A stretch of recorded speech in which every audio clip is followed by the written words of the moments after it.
Hey gang, my previous video where I ride the MRT in Manila has been gaining a lot of attention, and I'm glad that so many people have enjoyed it and been sharing it. It was even featured on TV, but I want to take the time to give my in-depth thoughts on riding the MRT in Manila, because the last video, it was just to show you the experience, what it's like to be a passenger on a train in Manila. I actually think the trains run really well, despite some recent problems. I know that one fell off onto the street recently. Thankfully, I wasn't on it that day, but barring these isolated incidents, the trains run pretty good. They operate the way they're supposed to. They get you to where you're supposed to be going very fast, and generally, they're actually pretty clean. So they did a great job with that. The problem I have of why I don't like to ride the MRT is the stations can be very hot. They can almost be like a sauna, and I've actually been kind of surprised that you haven't seen people passing out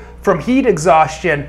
Now, recently it seems they're trying to combat it and take measures. I know at the North Station they have these exhaust things that blow out steam on you, cool steam to try and cool you off. It doesn't work very well, but it shows they're making an effort. And at the Ayala station, I noticed that they have fans in there. I don't know if they've always had those, but those seem to be working and reaching you and cooling you off a little bit. The other thing is the trains, especially during rush hour, are so extremely crowded.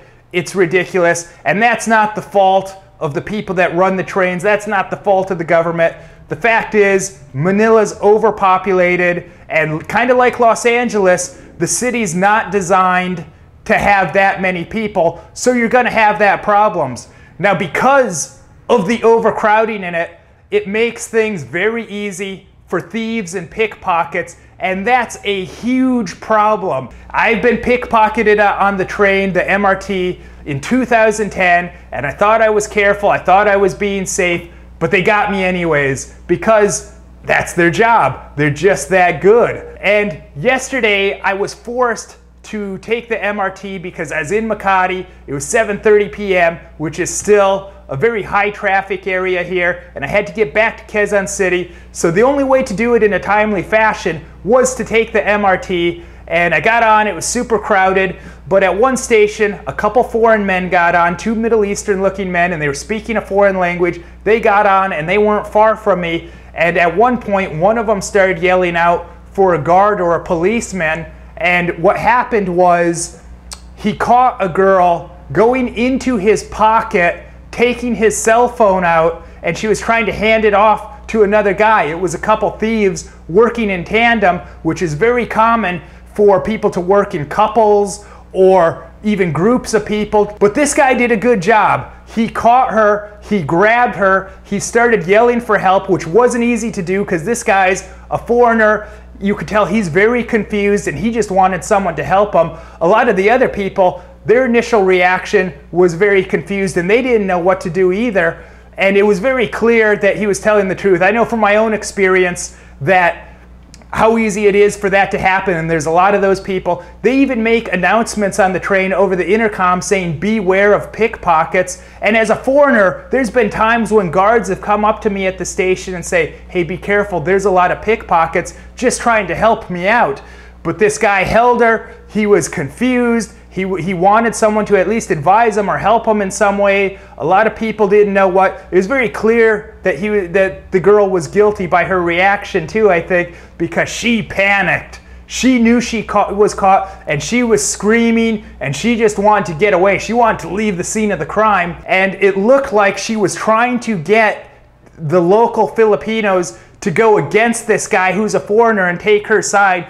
But I'm pretty sure that they all know, hey, this happens a lot. But me and Imabel, we advised him, hold on to her, don't let her go. They couldn't stop the other guy. The other guy got off and got out of there. But at the Shaw station, we said, get out here because there's police. Take her over there and try and work things out with the police, which I know it must be hard for these guys being foreigners. They don't know what to do. If they're not with a local, it can be hard to deal with a policeman. It can even be kind of scary. I know I said if you come over for vacation, maybe ride it once just for the experience, because it can be interesting to see how packed it gets and how and just the whole experience.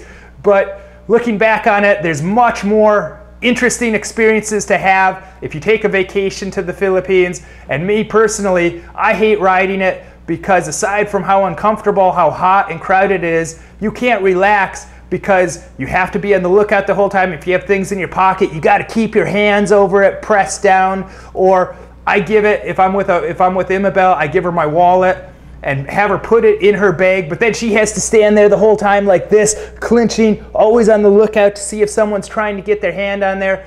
And it's just not a good way to commute. Years ago, on my second trip to the Philippines, a Filipino friend said to me, "You're a nice guy, but you don't understand the evil people are capable of here."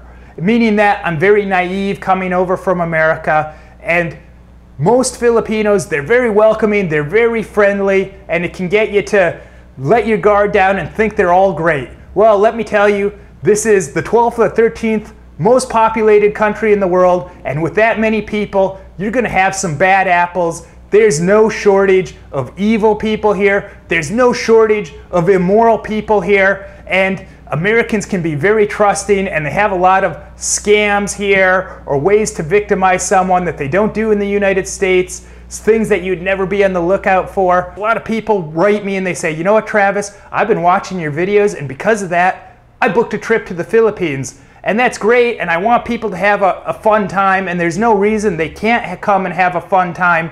But I would feel really bad if someone came over and they were victimized in some way. But we're gonna be doing a series of videos because one of the most common questions I get letters every day, but people wanna know, how can I stay safe in the Philippines, or is it safe in the Philippines?